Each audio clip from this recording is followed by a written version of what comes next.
Kami menyadari bahwa hidup ini semata-mata karena kemurahan Tuhan. Dan kalau malam ini kami boleh berdiri di tempat ini, hanya Tuhan yang punya kemurahan kepada kami. Kami rindu untuk mendengarkan sabda. Sampaikan Roh Kudus kepada kami lewat pengertian yang mudah kami mengerti, lewat bahasa yang paling sederhana. Malam ini kami siap untuk mengambil berkat itu. Karena semuanya kami minta hanya di dalam namanya Yesus. Amin. Silahkan duduk. Saudara, abad yang lalu Amerika Serikat mengalami satu resesi yang paling parah. Dan di kota Chicago hiduplah satu keluarga negro di mana tinggal sang istri karena sang suami sudah meninggal. Ibu janda ini hidup dengan seorang anak usia 15 tahun yang bernama Benita. Satu hari Benita ini menghadap mama dan berkata, "Mama, aku yakin satu hari nanti aku akan menjadi seorang dokter." Kemudian mama ini memeluk anak ini dan berkata, "Kalau Tuhan mengendaki Benita, engkau pasti akan jadi seorang dokter." Waktu mamanya menjawab itu, Benita merah mukanya. Dan kemudian mengatakan kepada mama, "Tuhan itu omong kosong. Saya menjadi baik, saya menjadi jahat, bukan karena aku percaya atau tidak kepada Tuhan. Dan yang membuat aku kesal kepada Tuhan, semua pencapaian atas nama Tuhan. Semua yang aku raih, Tuhan yang punya nama." Si mama syok, saudara. Dengan pelan dihampiri Benita, ditempelin, bang. Dan kemudian si mama berkata, "Di rumah ibu masih ada Tuhan." Ulangi Benita. Benita tertunduk dan mengatakan dengan pelan, "Di rumah ibuku masih ada Tuhan." Tapi bukan berarti tamparan itu membuat Benita percaya kepada Tuhan. Itulah cuplikan dari satu film, Racing in the Sun. Saudara, ada satu kesimpulan yang saya tangkap. Benita tidak peduli dengan Tuhan. Saat ini di negeri ini banyak orang percaya Tuhan, tapi sedikit sekali orang yang peduli dengan Tuhan. Kisah nyata yang kedua, ada seorang wanita yang bernama Jenny Chan. Dia menginginkan satu sepatu baru dan dia mencarinya berbulan-bulan. Dan satu hari dia mendapatkan. Dia beli sepatu itu, dia gembira. Besoknya dipakai berangkat kerja. Gak tahu gimana, tumit belakang ini luka cukup keras karena sepatu baru. Dia coba cari semacam Alfamart. Dan kemudian dia masuk ke toko itu. Sudah tumitnya luka, yang melayani lelet. Dia kesel 2 kali. Hampir 10 menit dia di toko itu. Dan akhirnya dia mendapatkan satu ten surplus. Dan pada saat dia buka pintu, dia lihat dari jauh kantor tempat dia bekerja runtuh. Dan itulah WTC. Ada orang mengatakan Jenny Chan adalah warga Indonesia. Orang Indonesia yang kerja di Amerika. Dan tepat di gedung WTC. Dari cerita Jenny Chan saya mengambil kesimpulan. Usaha manusia mempengaruhi hasilnya. Tapi tidak pernah menentukan hasil itu sendiri. Amin. Kita melihat 2 contoh. Orang yang tidak peduli dengan Tuhan. Dan orang yang sangat peduli dengan Tuhan. Dan saya tahu Benita dan Jenny Chan mewakili kita masing-masing di tempat ini. Dan saya harap semuanya peduli dengan Tuhan seperti Genican dan bukan seperti Pinita. Di rumah ibumu masih ada Tuhan, dan di gereja ini juga ada Tuhan. Amin. Saya ingin teman-teman semua punya sikap peduli kepada Tuhan. Saudara, kenapa Pinita bisa melakukan sikap yang begitu terhadap Tuhan? Yang aku kesal, semua yang dicapai oleh manusia, Tuhan yang dapat nama baik. Itu yang membuat aku kesal, Mama. Karena hidupnya penuh tekanan. Manusia sekarang ini lelah fisik, lelah pikiran, lelah mental, lelah spiritual seperti ini. Dan akhirnya tidak tahu apa yang dia lakukan. Hidup kita semua terapung-apung, dihanyutkan oleh arus-arus ini. Gak tahu mau kemana. Tapi saya ingin katakan malam ini, Tuhan masih tetap ada. Amin. Saudara, siapa yang di sini tahu becak itu berasal dari mana? Masa segini banyak orang nggak tahu asalnya becak? Becak itu berasal dari negeri Jepang. Dan terciptanya becak karena ada seorang pria punya seorang istri yang lumpuh total, tapi dia sangat mencintai. Dia ingin jalan-jalan kayak warga Jepang lain, tapi nggak bisa. Karena rasa cinta itulah muncul alat transportasi yang diciptakan, dan itulah becak pertama yang bernama Jerin Kisah. Dari hal yang buruk lahirlah hal-hal yang. Saudara semua kalau belanja di supermarket pakai troli kan? Pakai kan? Anda tahu asal mulanya troli? Troli ini tercipta pada tahun 1937 oleh seorang wanita yang bernama Sullivan Goldman. Dia punya supermarket di Oklahoma. Dan setiap pembeli ingin mengambil barang banyak, nggak jadi, saudara. Akhirnya Ibu Sullivan ini mikir, gimana supaya pembeliannya jadi banyak? Terciptalah troli. Setiap peristiwa menghasilkan peristiwa. Jangan pernah takut menghadapi kenyataan hidup. Hadapi aja. Saya tahu bersama tangan Tuhan, dari hal yang buruk muncul hal-hal yang luar biasa. Amin. Dan itulah Tuhan kita. Saudara dengarkan baik-baik. Semua yang ada di tempat ini punya masa lalu, tapi tidak semua yang ada di sini punya masa depan. Setuju? Ada yang nggak punya masa lalu? Tolong angkat tangan. Tapi mungkin kalau saya tanya, siapa yang punya masa depan? Mungkin gak berani angkat tangan. Jadi sekali lagi, kita masing-masing di tempat ini punya masa lalu. Tapi tidak semua orang punya masa depan. Tapi Yesus ingin mengajar kita malam hari ini, bagaimana bersama masa lalu kita menciptakan masa depan yang luar biasa. Kehidupan ini terapung-apung. Cuman salahnya manusia selalu menunggu keajaiban. Saya ingin katakan malam ini, jangan tunggu keajaiban, ciptakan keajaiban bersama tangan Tuhan. Amin. Pak Supit itu orang yang suka menciptakan keajaiban. Walaupun kita stres-stres bikinnya. Hidup sekarang bukan menunggu kesempatan, tapi menciptakan kesempatan. Hidup gak usah menunggu keajaiban, tapi ciptakan keajaiban lewat kehidupan. Dan sekarang bagaimana caranya? Membawa masa lalu kita untuk menjadi masa depan yang luar biasa. Itulah Paskah. Paskah ini gampang aja kok. Ya.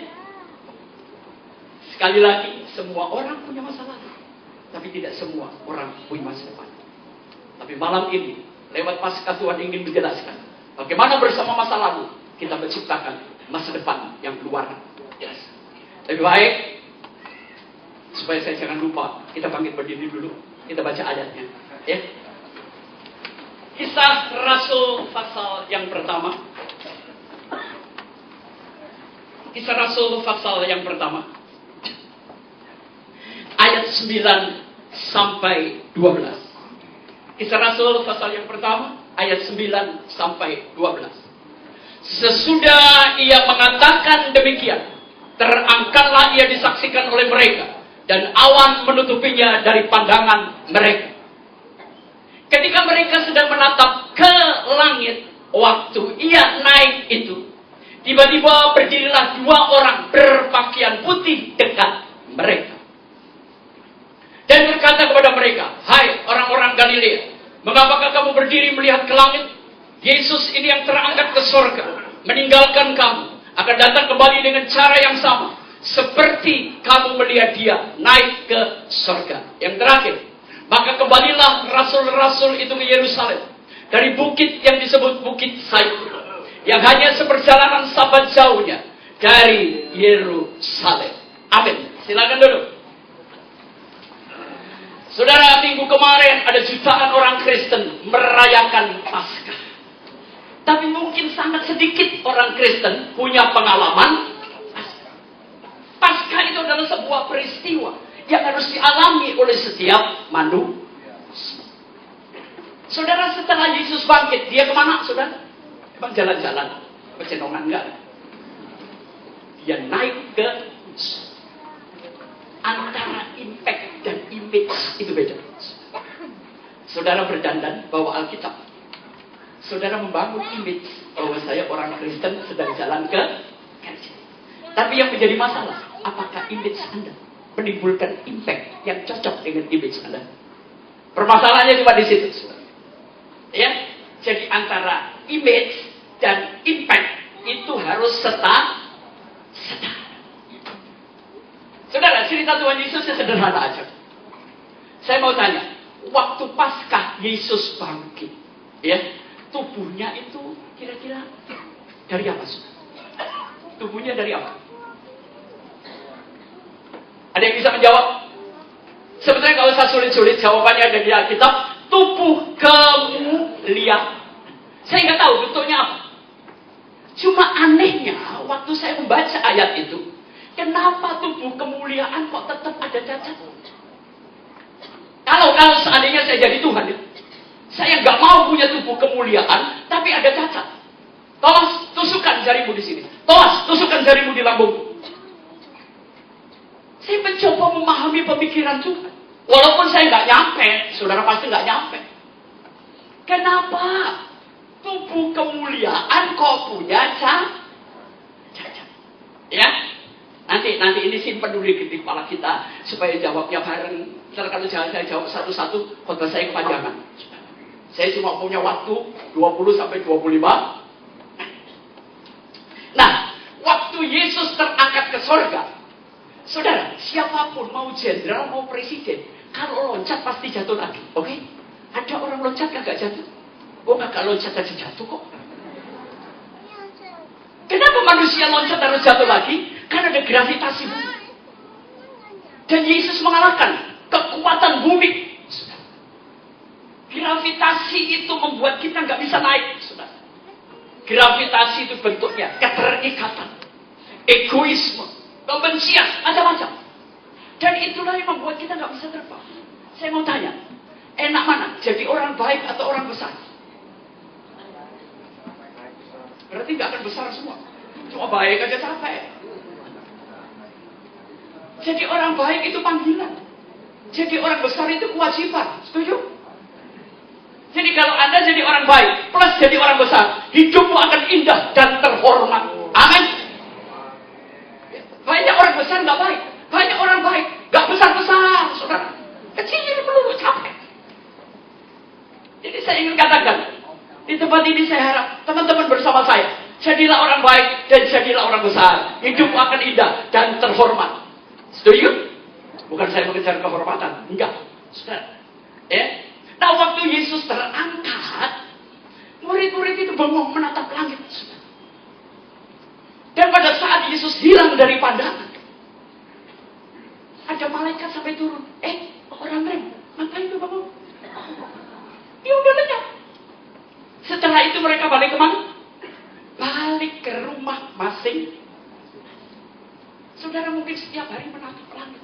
Katanya Yesus bangkit, tapi langitnya kosong, Pak ini. Gak pernah ada duitnya, gak pernah ada apa-apanya. Capek saya natap langit. Tiap minggu kita natap langit, natap plafon, tapi gak ada apa-apa.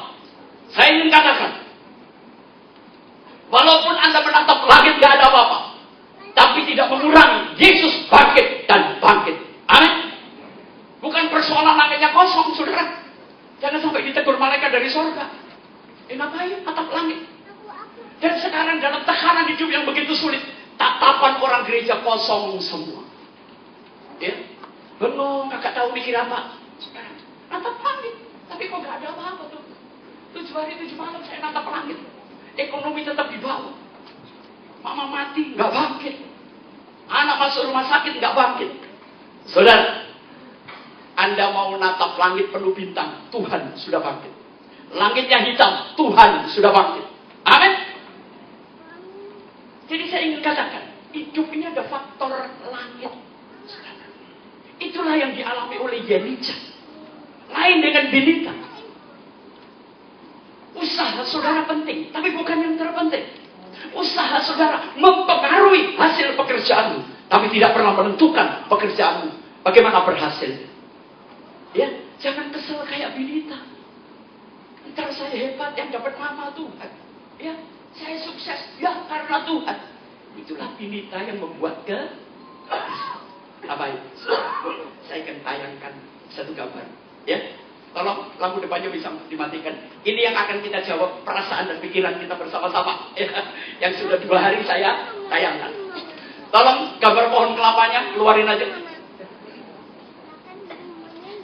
Ya, musiknya pelan-pelan aja. Saudara, waktu Anda melihat pohon ini, pikiranmu ngomong apa?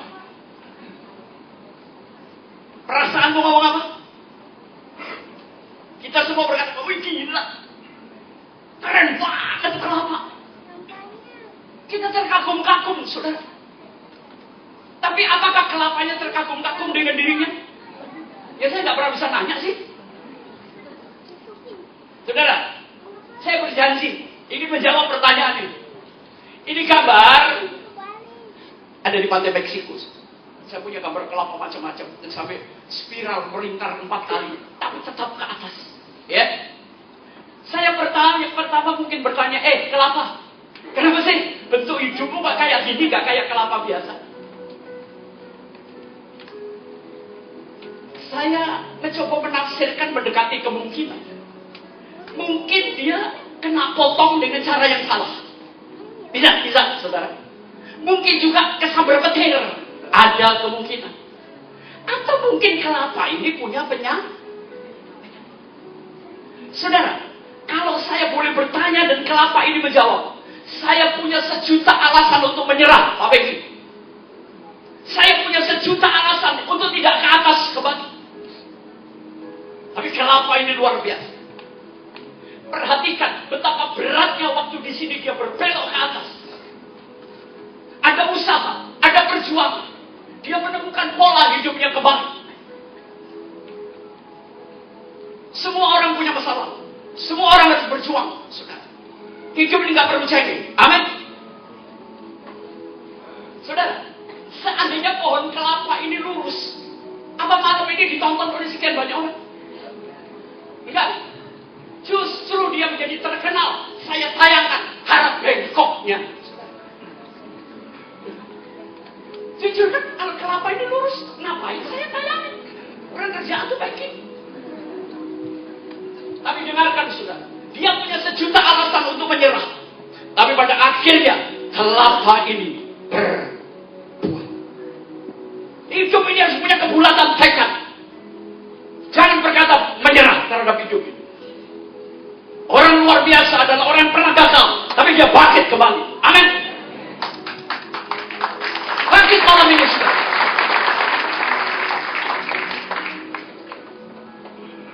Saya nggak tahu kenyataan apa yang saudara hadapi. Tapi hari ini saya katakan semua bangkit kembali. Amin.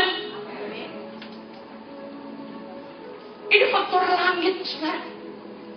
Hidupnya berbuah. Tapi jangan sampai udah bengkok, kagak berbuah. Itu capek, Tuhan melihat. Ditumbangin sekali sama Tuhan. Ya. Kita masih punya second chance. Kita masih punya kesempatan kedua di dalam hidup ini. Kita hidup karena kemurahan Tuhan. Polanya apa? Semua pohon kelapa itu selalu, semua pohon akan mencari sinar matahari.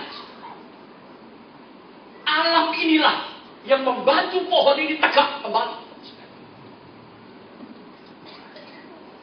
Ekonomi bisa terpuruk, kesehatan bisa terpuruk, pernikahan bisa terpuruk, semua bisa terjungkal. Tapi Tuhan itu luar biasa. Setuju? Langit boleh kosong karena Yesus sudah di dalam hidup Anda. Itu jawaban saya. Kalau Yesus tidak hilang dan masuk dalam hidup Anda, langit tidak akan kosong. Semakin gelap, cahaya bintang semakin terang. Setuju? Hidup ini indah. Sekalipun terlalu banyak tantangan yang harus kita hadapi. Oke, naikin lagi satu gambar. Tolong klik lagi. Lu ke gambar setelah ini. Saudara, saya kalau pagi sering jalan-jalan sama anjing saya. Tapi anjing saya bukan tipe buas kayak punya Yosua. Anjing saya anjing bulu-bulu indah, gede-gede. Nah, sebetulnya saya ngajak jalan-jalan, saya ingin menikmati. Tapi rupanya anjing saya yang menikmati jalan-jalannya, bukan saya. Setiap pohon yang ngangkang, kencing berhenti. Saya terpaksa nurutin dia berhenti, gua berhenti. Dia jalan, gua jalan. Sebetulnya jadi tuan ini siapa sih? Anjingnya atau saya? Saya bingung, saudara. Nah, saya belajar dari seekor anjing. Anjing itu selalu bahagia karena dia tidak punya masa lalu dan dia tidak punya masa depan. Dia menikmati hari ini. Ada rumput di sini, dia cium. Itulah before and after.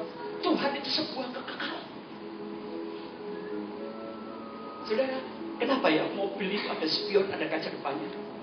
Saudara pernah lihat mobil paling hebat? Spionnya segede kaca depan, kaca depannya segede spion ngintip kayak motor tank. Artinya apa? Tuhan tetap mengizinkan kita untuk menengok masa lalu sebagai pembelajaran. Tapi persentase kehidupan berikan kepada masa depan Anda. Amin. Yesus selalu melihat masa depan, saudara. Masa lalu itu cuma sebuah pembelajaran, gak apa-apa.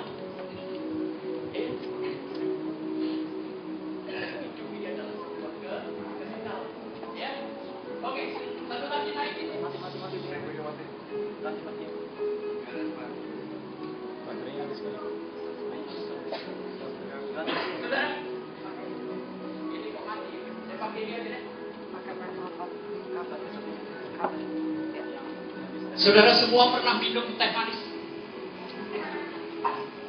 Fit, tolong ceritakan kepada saya, teh manis itu dalam bahasa rasanya gimana? Bisa nggak? Nggak bisa ya? Saya kasih waktu 3 tahun ya. Coba nanti kalau ketemu, tolong ceritakan kepada saya, teh manis itu gimana? Saudara, saya ingin katakan, Tuhan itu seperti ini. Saya sulit menceritakan keutuhan Tuhan. Tapi saya bisa merasakan Tuhan itu bagaimana dalam kehidupan saya. Amin.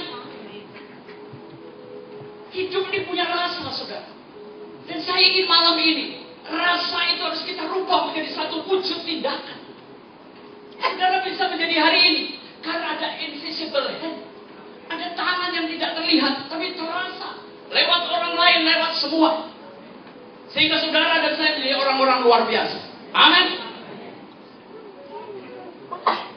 Sama seperti kita merasakan angin, saya nggak tahu dia wujudnya apa. Ada yang bilang merah karena kerokan. Saya nggak tahu warnanya apa. Tapi saya ingin katakan malam ini ada tangan Tuhan yang saya rasakan luar biasa. Dia nggak terlihat. Tapi mari rasa ini kita wujudkan. Malam ini adalah saat yang kita mewujudkan rasa. Dan kita lihat yang terakhir. Ya, naikin satu lagi lu. Live sight. Saya nggak tahu Billy ngambil gambarnya di mana. Satu hari saya jemput cucu saya. Rupanya ada pertandingan di luar kelas. Kira-kira ada 23 anak. Mamanya nggak boleh dekat-dekat. Kira-kira cuma 10 meter. Nah, si guru memberi teka-teki. Anak-anak playgroup ini kalau bisa jawab, dapat hadiah. Sang mama dari jarak 10 meter ingin menolong. Tapi kan nggak boleh ngomong, saudara. Ada yang pakai bahasa isyarat. Kakinya diangkat, tangannya digini-gini. Macam-macam. Malah melintang gayanya. Semua dengan tujuan satu hal. Mama ingin anaknya sukses dalam teka-teki. Kalau mama berdosa aja bisa memberikan bahasa isyarat kepada kita, apalagi Bapak kita di surga. Amin.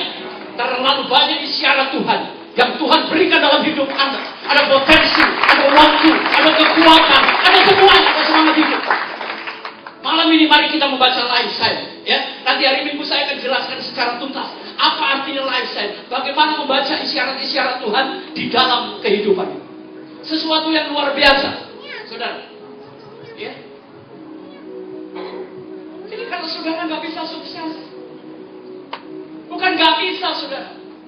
Gini, banyak pengusaha teman saya ngomong gini, Pak, gimana kalau targetnya saya turun? Dengar Bapak dan Ibu semua, anak-anak muda, jangan pernah menurunkan target Anda. Yang perlu kita ubah adalah caranya untuk mencapai target. Amin. Gak ada penurunan target. Target harus tetap di atas. Tapi kalau saya nggak nyampe ke target itu, hanya soal cara dan cara saya memandang. Tapi malam ini gereja ini punya target. Kita semua punya target dalam kehidupan. Rubahlah cara hidup saudara. Rubahlah sikap dan pandangan hidup saudara. Kenapa sih? Orang kok kayak binita nggak bisa mengucap syukur. Kok sulit jadi Yeni Chan yang di WTC? Karena manusia mengatakan, aku bisa. Semua adalah usaha. Tidak peduli dengan semua. Tapi malam ini, di rumah ini masih ada Tuhan.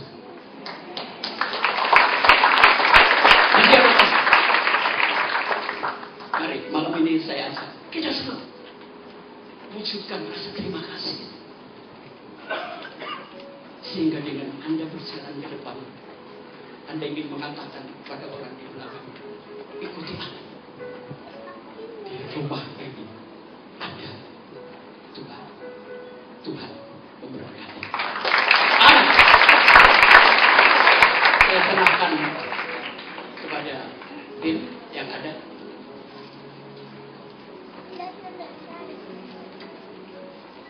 Sekali lagi, Anda mau jadi binita atau mau jadi Yeni Chan, terserah kita malam hari.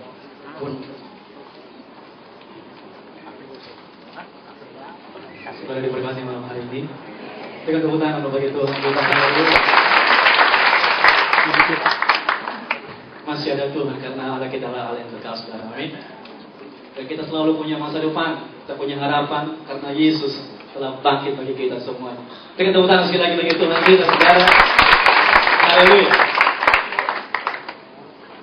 Saudara, dari bulan ke bulan, dari tahun ke tahun, saya melihat bahwa kita sebagai jemaat GBI Rahmat Immanuel tidak pernah lelah untuk bekerja di ladang Tuhan. Amin, saudara. Dan terbukti malam hari ini kembali kita hadir di rumah Tuhan, bersyukur bersama atas segala hal yang sudah kita alami bersama dengan Tuhan. Dan sekaligus malam hari ini kembali kita akan memberikan bantuan, kita akan terus terlibat karena Tuhan sudah memberkati kehidupan kita. Amin, saudara. Yang sudah diberkati oleh Tuhan, boleh lambaikan tangan saudara. Haleluya. Berikan tepuk tangan sekali lagi bagi Tuhan kita. Amin. Semakin diberkati, semakin mengasihi Tuhan. Dan wujud bahwa kita mengasihi Tuhan malam hari ini, kita akan memberikan bantuan ke banyak tempat dan beberapa hamba Tuhan, dan nanti saya akan panggil satu persatu untuk maju ke depan. Dan Bapak Ibu Saudara boleh mengikuti pemberian keberapa, jumlahnya berapa di multimedia yang sudah dipersiapkan. Dan dengan hormat kami mengundang Bapak Pendeta Manci Dapar untuk menerima bantuan operasional pelayanan di pemulung, biaya pendidikan anak jalanan, yatim piatu dan panti jompo. Kepada Bapak kami persilakan maju ke depan.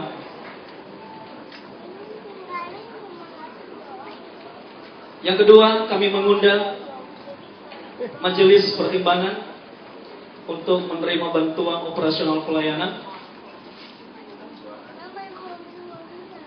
Majelis pertimbangan kami mengundang dengan hormat.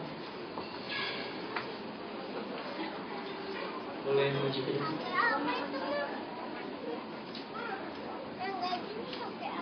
Berikutnya, bantuan operasional pelayanan untuk BPD Kepulauan Nias Kepada BPD Kepulauan Nias kami mengundang oleh maju ke depan yang mewakili. Terima kasih. Yang keempat, bantuan operasional pelayanan BPD Bali dan Nusa Tenggara Barat.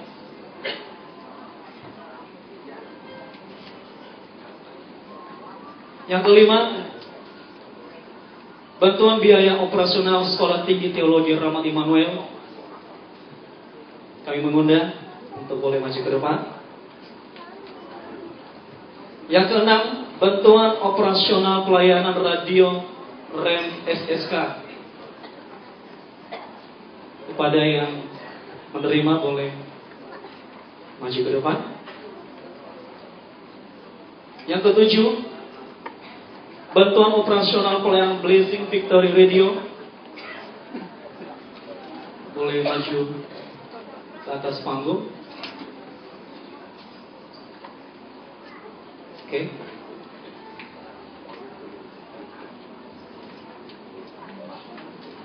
Yang kedelapan,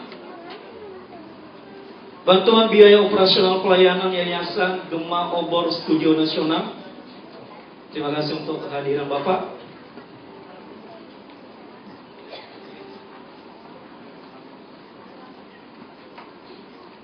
Yang kesembilan, biaya pembangunan GOC Jakarta Oikumene Center. Kepada Ibu kami persilakan maju ke depan. Dan yang terakhir, yang ke-10, bantuan untuk kegiatan operasional pelayanan Ibu Aike Yudita. Kepada Ibu kami persilakan.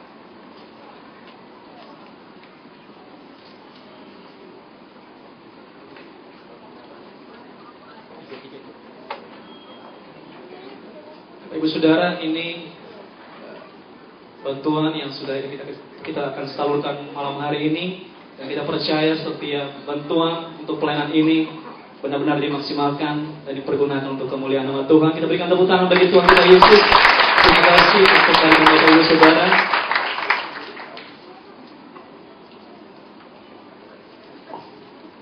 Kami persilakan kembali ke tempat duduk semula.